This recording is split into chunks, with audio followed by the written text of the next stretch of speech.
Hey ladies and gents, welcome back to another tutorial. My name is Kukuletu, the owner of talkingmusic.com, and today I'll be talking about mixing kick and snare. So let's check it out then. I've already covered the kick part in my other tutorial titled How to Mix Kick and Bass Like a Pro, so you can check that out as well. But I'll still cover the EQ section for those who might have missed the video. So basically for the kick in, what I did was to create a high shelf boost at 6 kilohertz to bring up the attack of the kick drum. And then to add more weight to the kick, I created a shelf boost at 50 hertz. And this is the kick in without the EQ.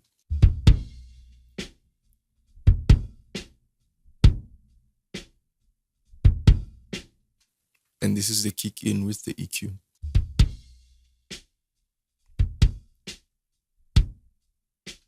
As you can hear the attack, I brought up the attack of the kick drum. So because I created huge boost and the kick is not consistent in volume, I had to use a compressor. I used the DBX 160 compressor because the DBX 160 compressor works 90% of the time when it comes to compressing a kick or a snare drum. So this is always my go-to compressor for kicks and snare. So let's check out the kick without the compressor.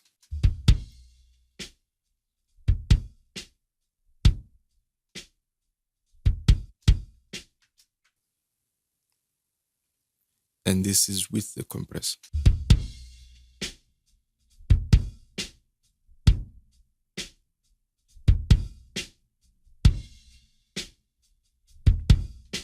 As you can hear, it's controlling the dynamics, at the same time controlling that big boost in the higher frequencies. So it's taming out that big boost and it makes the kick punchy. So this is without the processing.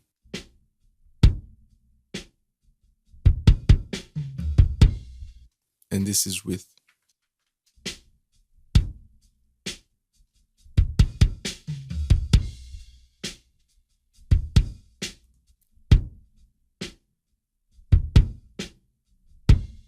As you can hear, without the processing, it sounds boxy and it's not clear at all. So the processing helps it become more clear and cut through the mix.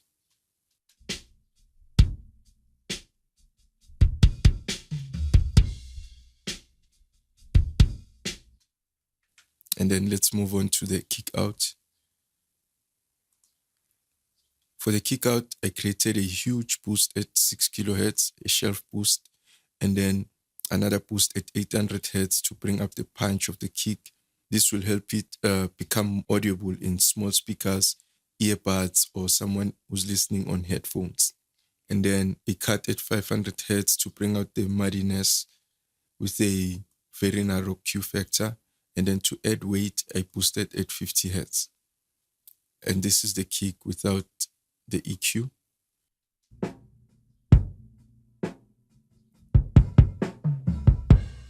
As you can hear, it's boxy, it's muddy, it's not clear, and it won't cut through the mix.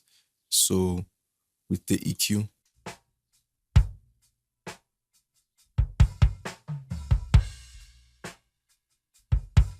huge difference day and night. So I also use the DBX 160 on the kick out. Let's check out the kick with the DBX and without the DBX. This is without the DBX.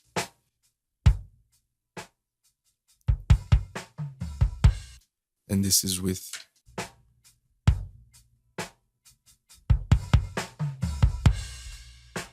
Again without.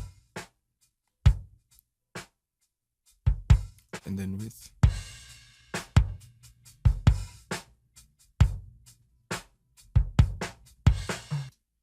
This is the kick without all the processing.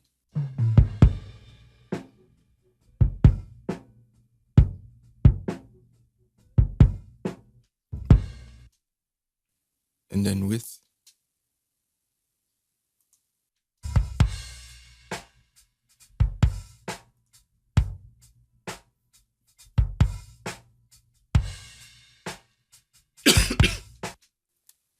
And now let's move on to the snare drum.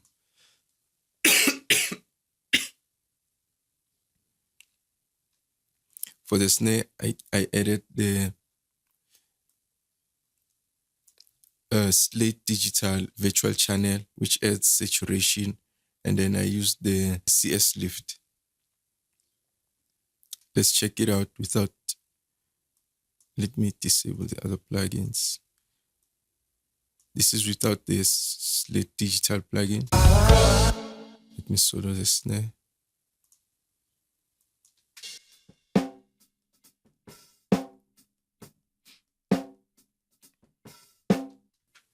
And then this is with.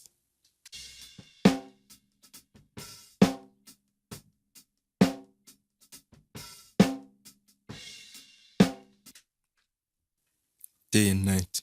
The reason I added the VCC channel is because the snare was sounding too digital for me, and to tame out the transient, I used the virtual channel. And then the CS lift simply adds the attack of the snare and then adds some body to the snare. And then next up, I used the CLA Mix-Up EQ. I created a high shave boost at 8 kHz to add some brightness to the snare and to help it cut through the mix. And then to add more weight to the snare or body, I created a boost at 155 Hz.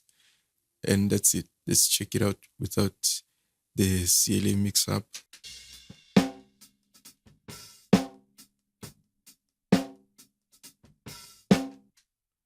And with.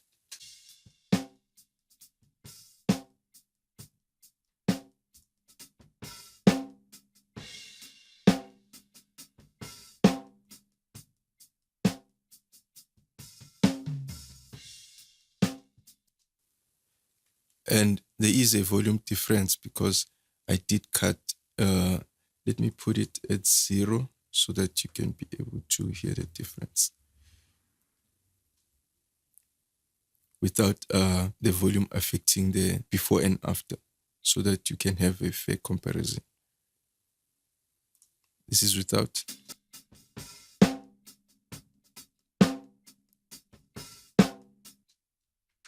And this is with.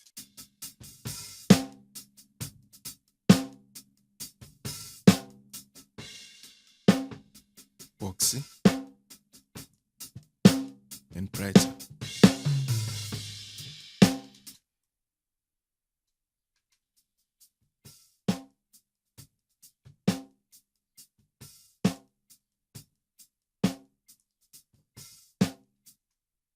And then finally, I added the TBX 160, which works 99% of the time on a snare drum. So this is without the TBX.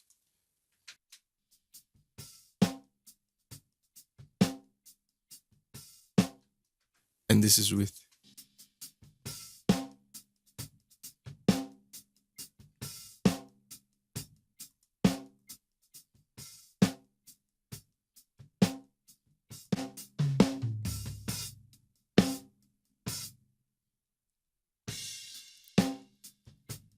Again, without all the processing.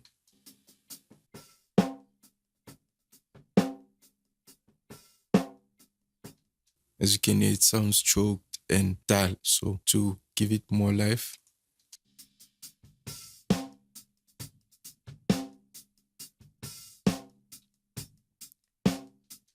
huge difference. And as you can see, I didn't add any reverb to the snare drum. The reason is because this snare drum was recorded live.